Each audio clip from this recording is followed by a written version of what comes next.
Ever since birth, Aiden and Aaron were inseparable. Identical twins, they shared everything: looks, thoughts, dreams. Their parents would sometimes joke they were one soul split in two. But no one truly knew how deep their connection ran. Not even them. They grew up in a quiet town in Vermont, tucked between thick woods and gray, brooding skies. Their family owned an old Victorian house, creaky and shadow-filled, with whispering hallways and doors that opened on their own. The boys loved it. They'd play hide-and-seek in the attic, talk to shadows they swore had names, and tell each other ghost stories before bed. But what began as innocent fun turned darker as they got older. Aaron started having nightmares when they turned 16. Visions of drowning, of being buried alive, of clawing at the inside of a coffin. He'd wake up screaming, sweating through the sheets, claiming he felt earth in his mouth, worms on his skin. Aiden always calmed him. "It's just your mind," he'd whisper. "You're safe." But deep down, Aiden felt it too.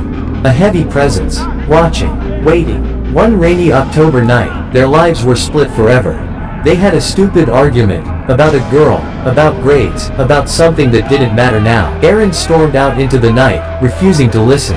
Aiden let him go, figuring he'd cool off and come back. But Aaron didn't come back. They found his body 3 days later at the bottom of Hollow Creek.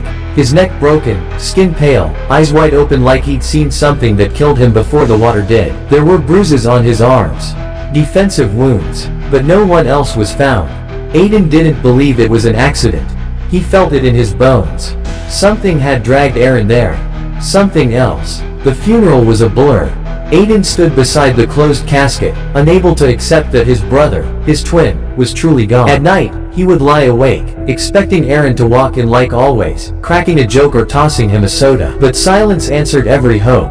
Then the scratching began. At first, it came from inside the walls, light, like a mouse. But it grew louder, more desperate. It sounded like nails dragging across wood.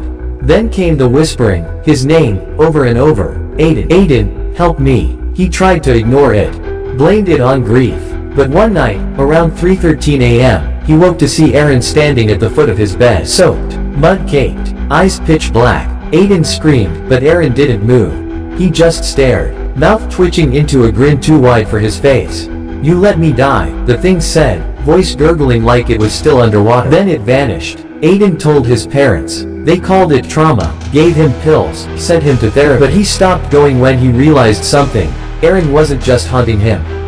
He was coming back. Mirrors began reflecting Aaron's face instead of his own. His phone would ring and play their old voicemails on loop. "Hey bro, it's me. Let's go biking after school." But the worst was the attic. One night, drawn by a force he couldn't resist, Aiden climbed up into the attic. The air was ice cold. Dust swirled in the beam of his flashlight. In the corner sat a small box, one he didn't recognize. Inside, Aaron's soaked shoes, a strand of hair, dirt-streaked photos of them as kids, and a note in Aaron's handwriting: "He lives in the mirror. He wears my face." Aiden gasped and turned toward the attic mirror. His reflection didn't move. It smiled. From that night on, Aiden wasn't alone. But it wasn't Aaron who returned. His friends noticed first. Aiden's voice got deeper. His laugh, once warm, turned hollow. He stopped eating, wouldn't blink for minutes at a time. Sometimes they'd catch him staring into space, muttering under his breath in a voice that didn't sound like him at all. His mother once found him in the basement, scratching at the concrete wall with his bare fingers. When she called his name, he turned slowly, and she screamed, because for a split second, his eyes were black, like a shark's. Aiden wasn't Aiden anymore. He had let Aaron in. Or what used to be Aaron. One night, Aiden stood in front of the bathroom mirror, razor in hand. The lights flickered as he stared at himself. The reflection blinked, but he hadn't. The reflection leaned forward. "You were always the favorite," it whispered. "But now, we're one." The mirror shattered as Aiden screamed and smashed it, blood dripping from his hands. From that point on, something dark latched to him. Shadows clung to the corners of rooms.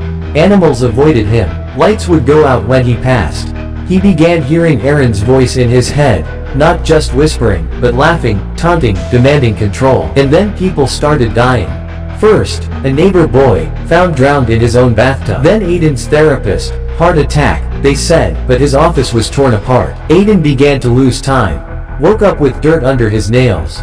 Water in his lungs. One night he woke up in the woods, standing at the edge of Hollow Creek, looking down at the exact spot where Aaron's body had been found. "Come with me," the voice said in his ear. "Let me in, all the way. Let's finish what we started." But Aiden couldn't resist much longer. One last night, he went back to the attic. Candles lit themselves. The air turned cold as ice. The mirror had returned, unbroken. Aaron stood behind it, grinning. "I told you," he said, stepping through the glass like it was water. "We were one soul split in two. Now, I want mine back." The house was found burned to the ground the next morning. Nothing survived the fire, except the mirror.